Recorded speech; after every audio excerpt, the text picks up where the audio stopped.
Au nom du Père et du Fils et du Saint-Esprit, ainsi soit-il. Le sacrement du mariage. L'alliance matrimoniale par laquelle un homme et une femme constituent entre eux une communauté de toute la vie, ordonnée par son caractère naturel au bien des conjoints ainsi qu'à la génération et l'éducation des enfants, a été élevée entre baptisés par le Christ Seigneur à la dignité de sacrement. L'Écriture sainte s'ouvre sur la création de l'homme et de la femme à l'image et à la ressemblance de Dieu et s'achève sur une vision des noces de l'agneau. D'un bout à l'autre, l'Écriture parle du mariage et de son mystère, de son institution, du sens que Dieu lui a donné, de son origine et de sa fin, de ses réalisations diverses tout au long de l'histoire du salut, de ses difficultés issues du péché, de son renouvellement dans le Seigneur, dans l'alliance nouvelle du Christ et de l'Église. Le mystère de cette alliance entre Dieu et les hommes, entre le Christ et son épouse, l'Église. Le mystère de ces noces, où il était dit qu'il n'avait plus de vin, par l'intercession de la Vierge Marie, à ces noces, à ces épousailles, notre Seigneur fit son premier miracle. Aujourd'hui, je voudrais aborder d'une certaine manière, d'une certaine façon,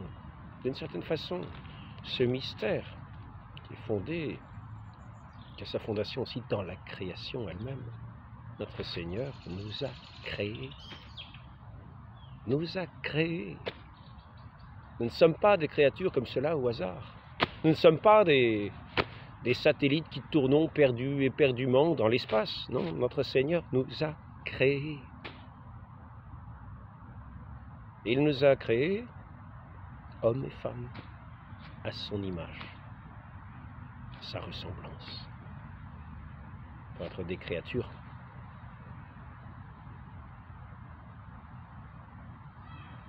l'amour de Dieu, l'amour viendrait habiter dans le cœur des hommes et des femmes, et en particulier dans ce qui va sceller cette union de l'homme et de la femme. Ce rapport entre l'homme et la femme est au cœur de l'humanité. Nous avons beau tourner le problème dans comme un Rubik's Cube autant que nous le pourrons. Ce qui est le fondement de l'humanité, ce qui fonde l'humanité, c'est ce rapport entre l'homme et la femme que Dieu a créé l'un pour l'autre. C'est ce rapport entre l'homme et la femme qui est au cœur, au fondement, le fondement de notre humanité.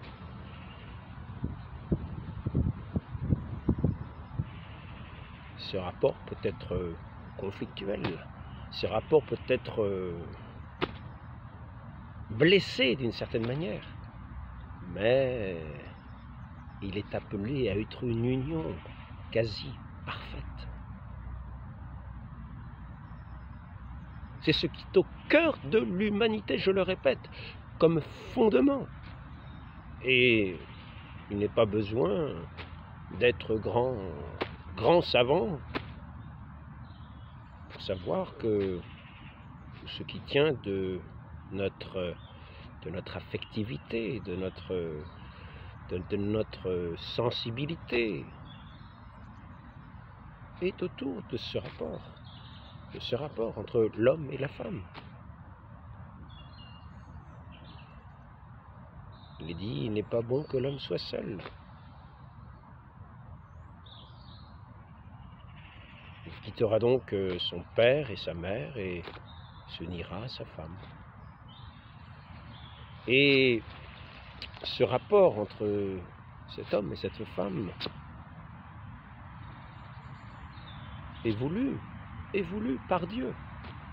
est voulu par Dieu. Ce rapport qui est une union. Une union. Une union des cœurs, des âmes, des corps. Dans le mariage. Dans cette union devant Dieu. Dans cette union dans l'amour de Dieu, fondée en Dieu. Qui est un amour éternel. L'amour qui unit véritablement. Qui nous rend un. Et c'est ainsi que notre Seigneur dit, parlant de l'homme et de la femme, ils ne feront qu'une seule chair.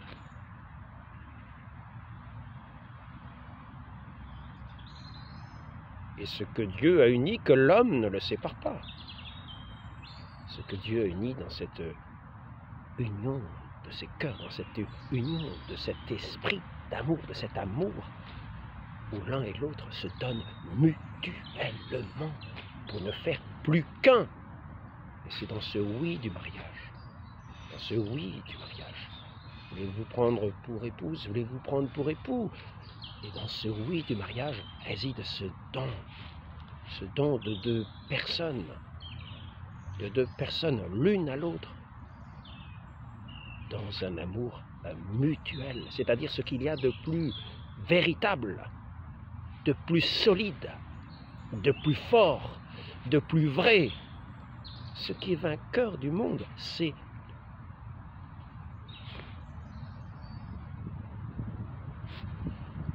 dit notre foi, et c'est vrai, c'est notre foi. Mais le fruit de la foi, c'est l'amour.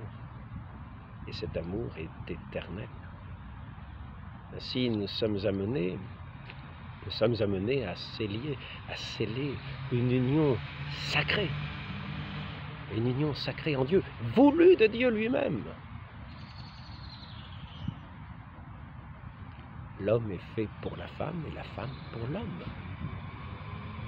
Ils sont ainsi créés dans une union parfaite, quasi parfaite, parfaite si elle est en Dieu, si elle est fondée en Dieu qui est l'amour, qui est l'amour. Dieu est l'amour qui vient habiter dans nos cœurs.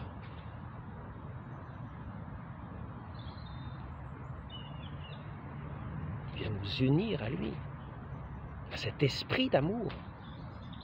Et là, nous devenons enfants de Dieu.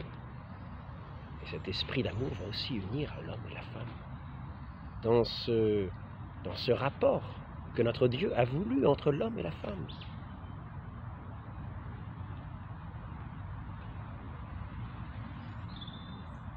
Dans cette attirance réciproque, dans ce don réciproque l'un de l'autre, dans un complément parfait, une étreinte des esprits, et dans le mariage qui est consommé dans les corps. Dans une union parfaite, une union féconde. Une union féconde.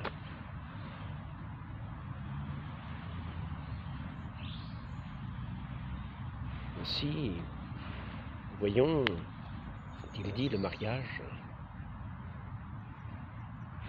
comme le mariage est dit être un sacrement. Et il est l'image aussi de cette union du Christ à son Église, qui a étreint son épouse dans une union parfaite, dans un don parfait de lui-même, dans un don total de lui-même, dans cet amour du Père, dans cet amour éternel du Père. C'est ainsi qu'il va étreindre pour s'unir à l'Église, dans le don de sa vie, dans cette étreinte parfaite. Son précieux sang sera ce qui va féconder cette union pour donner des enfants de Dieu, pour régénérer l'humanité, pour faire naître une humanité nouvelle dans cette union de ce Christ à son épouse, à l'Église. Ainsi l'homme et la femme, ainsi, dans une union pleine, dans une étreinte qui atteint cette plénitude de l'union que l'on appelle la consommation du mariage et qui va porter son fruit de vie, son fruit de vie. Dans la plénitude de l'amour, dans l'union des cœurs et des corps, pour ne faire qu'une seule chair, l'un à l'autre donné, dans un don sans repentir, dans un don sans reprise, dans un don entier, de l'un à l'autre, qui ne font qu'un dans l'amour.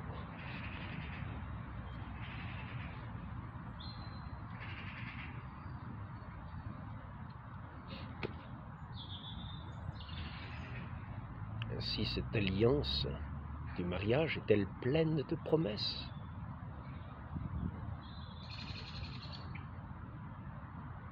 Cette rencontre voulue de Dieu entre l'homme et la femme, ils sont créés ainsi pour ce rapport que l'on peut dire divin, puisqu'il est exprimé par ce sacrement sacré, ce signe sacré de leur union.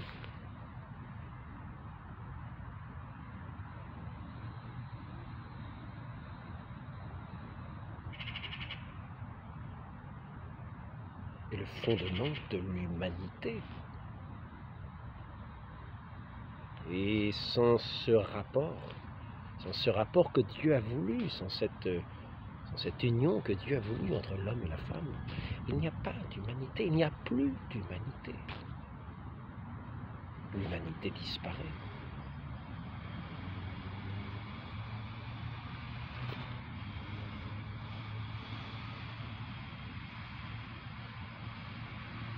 Là, nous entrons dans une communion de vie, de société.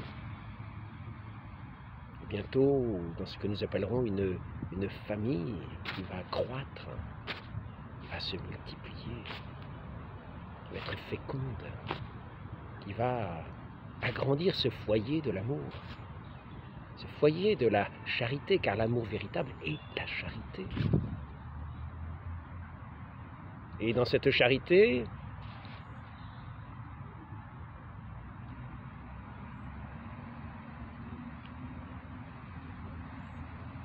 va consister cette union de ces membres de cette famille.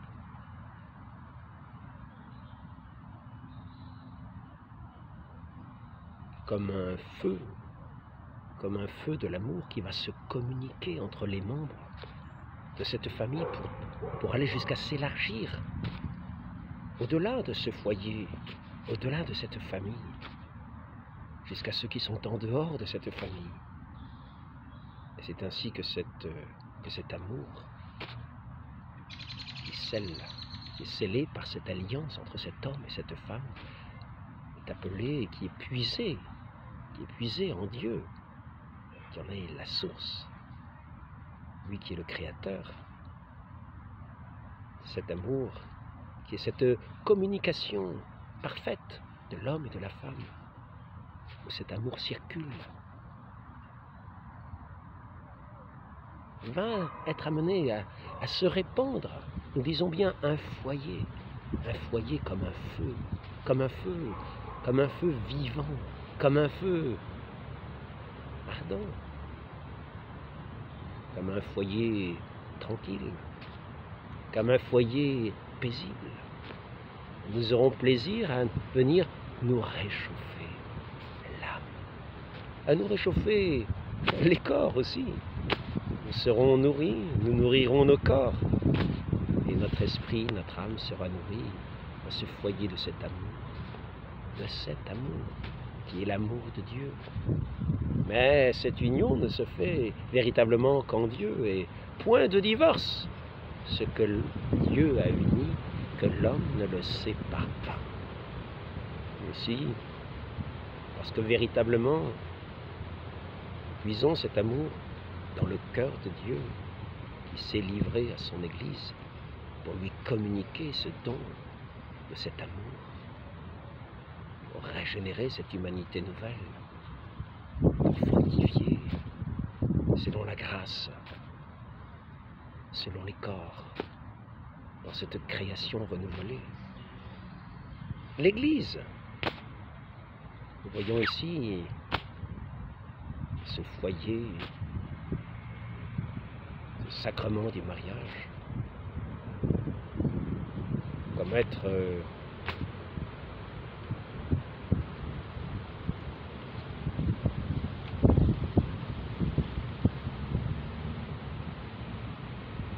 déjà cette Église voulue par notre Dieu,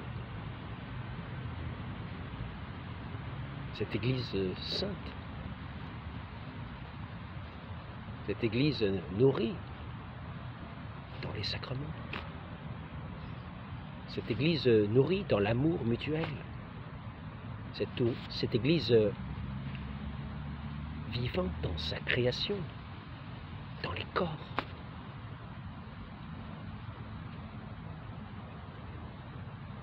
Cette Église répandant au-delà, toujours, du cercle de ce foyer, cette charité, cette douce flamme, non seulement pour ceux qui viennent, mais aussi en allant communiquer au dehors, cette paix intérieure, cette union, c'est cet amour qui fait l'union des cœurs. C'est ainsi que nous voyons qu'il ne faut pas blesser l'amour, qu'il ne faut pas souiller l'amour, qu'il ne faut pas souiller ce rapport entre l'homme et la femme, qu'il ne faut pas le pervertir. Il faut le rendre tel que Dieu l'a voulu, dans son étreinte parfaite, dans son accomplissement parfait, dans cette union parfaite des esprits, des corps, dans cette union parfaite.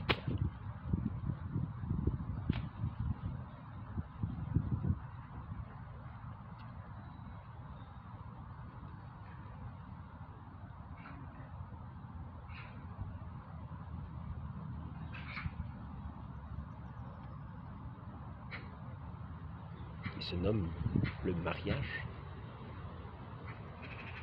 entre un homme et une femme. C'est ainsi que Dieu a créé l'homme et la femme pour être ainsi unis et ne faire qu'une seule chair.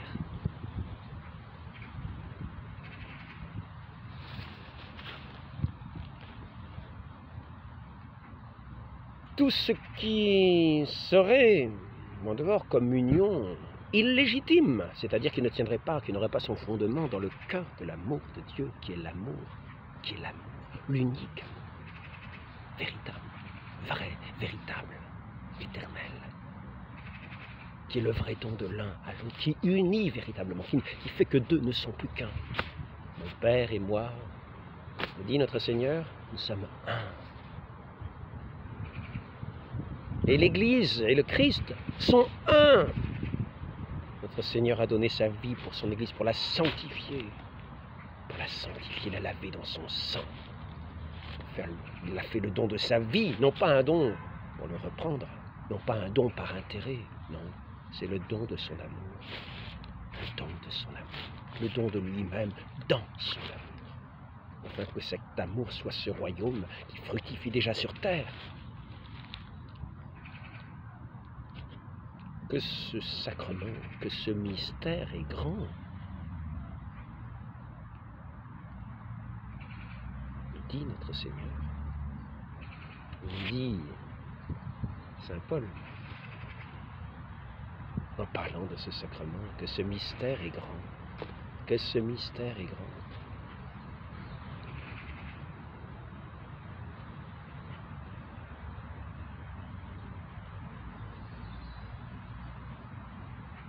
aurait sans doute moyen d'aborder le mystère de ce sacrement du mariage, d'autres manières de l'étendre, d'aborder d'autres perspectives dans la société, l'influence dans la société, comment il est à la base de la société, lui qui est déjà la cellule, comme une cellule de ce corps de l'Église, une cellule vivante. Donc, ce que Dieu a uni dans sa pureté, dans cette pureté de l'amour, de deux êtres faits l'un pour l'autre, que nous ne le pervertissions pas, car si ce n'est pas l'amour qui nous unit, il est vrai que ce sera simplement un vil plaisir, des vils intérêts. Ce ne sera pas l'union des cœurs et des âmes, ce sera le profit du monde, la jouissance du monde, les plaisirs du monde, les égoïsmes du monde, les conflits du monde, les guerres du monde, guerre à Dieu, guerre au prochain, guerre entre l'homme et la femme. Cette rupture, cette querelle sans fin, cette inimitié déjà installée dans ce que certains appellent un foyer, mais qui n'en est pas. Il n'est qu'une union de conjectures, une union d'intérêts. Nous sommes loin du sacrement du mariage.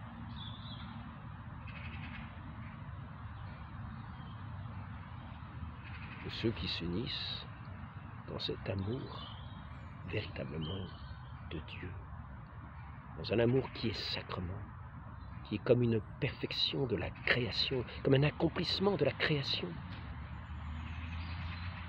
dans lequel Dieu fait l'homme et la femme, les filles à son image.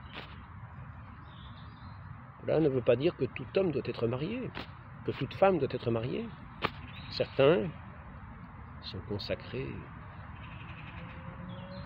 au Seigneur, se donnent au Seigneur à son service dans son Église, comme les prêtres. Ils sont comme un peu des époux de l'Église, eux qui sont in persona Christi. Ils sont des lieutenants du Christ sur cette terre, de ses ministres. Ils sont là qui donnent leur vie pour ce corps de l'Église, comme notre Seigneur a donné sa vie pour son Église, dans ce don sans intérêt, sans profit, dans ce don de lui-même, dans ce don de la charité, afin que cette Église croisse, comme un bon époux, uni à son épouse, doit faire croître cette descendance de la femme, celle qui est la femme des origines, et qui a pour descendance notre Seigneur Jésus-Christ. Et par cette Église, cette descendance, comme une famille qui croît et se multiplie, ce règne de Dieu qui s'étend dans cette création renouvelée, hors des atteintes du péché. Voilà cette union que Dieu désire, cette union de ce saint mariage, de ce sacrement qui est si beau, si admirable, si doux, si fort.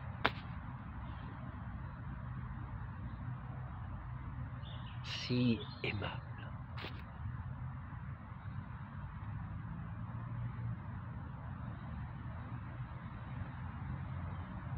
Quel bonheur pour des enfants que de jouir de cet amour mutuel, de ces parents qui s'aiment, de cet échange mutuel, de cet amour qui est comme la respiration du cœur de ce foyer, et qui est partagé à ces enfants qui grandissent dans l'amour,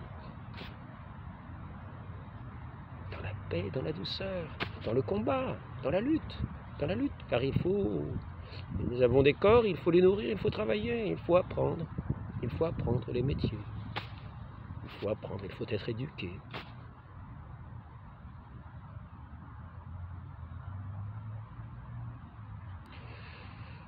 Et c'est la société ainsi qui se met au service de ceux qui sont appelés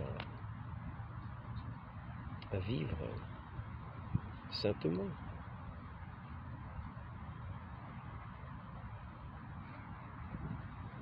Pour faire une société, elle également, régie par la charité, et non pas par les intérêts ni la finance. La source de toute cette création est en Dieu. Il est le Créateur, il sait bien ce qu'il fait. Écoutons sa parole. Sachons qui nous sommes. Et si au cœur de nos existences nous sommes comme déchirés, si nous sommes abîmés dans cette relation entre l'homme et la femme, allons nous guérir de tous nos péchés. Allons au sacrement du pardon pour nous réconcilier avec celui qui est l'amour, afin que nous puissions donner, nous aussi, nous donner dans l'amour véritable, avant de nous unir de façon qui sans cela serait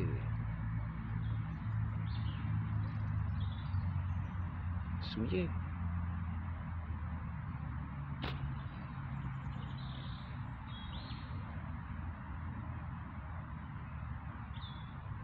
Notre Dieu s'est donné sur la croix, il a versé tout son sang pour s'unir à son épouse et la faire fructifier. Les deux ne font plus qu'un, c'est un grand mystère. Et il nous unit à celui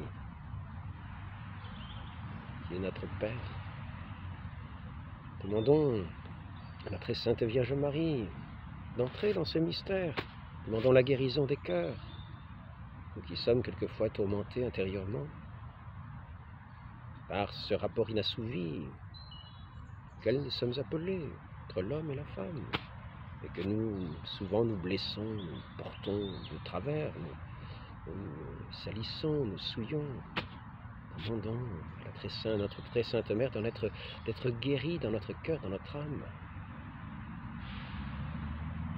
afin de pouvoir entrer dans cette union véritable telle que Dieu la veut, dans ce sacrement de l'amour. Comme tous les sacrements de l'Église sont les sacrements de l'amour. Recourons à tous, car nous en avons besoin. Ce pain de vie que notre Seigneur se donne lui-même, ce pardon qu'il nous accorde, cette confirmation pour nous donner force à nos cœurs, force de vivre, force d'aimer, force de nous donner, force de travailler, force d'être à l'écoute, à la gloire de Dieu, de témoigner de lui, d'avoir des paroles justes et vraies. Pour un monde inique qui cherche l'intérêt, le monde de Satan, qui cherche à démolir, qui cherche à assombrir, qui cherche à ternir, qui cherche à souiller. Demandons la force, ayons cet amour, renaissons cet amour par tous ces sacrements, ne négligeons aucun. Le baptême où nous renaissons,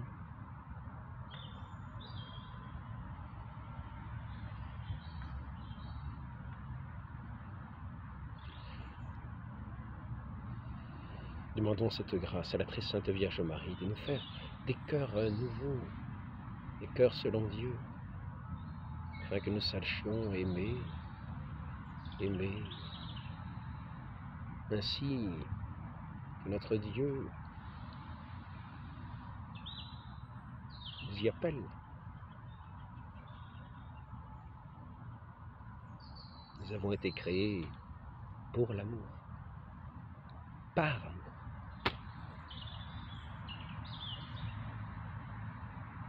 Sachons rendre d'infinies actions de grâce à notre Dieu.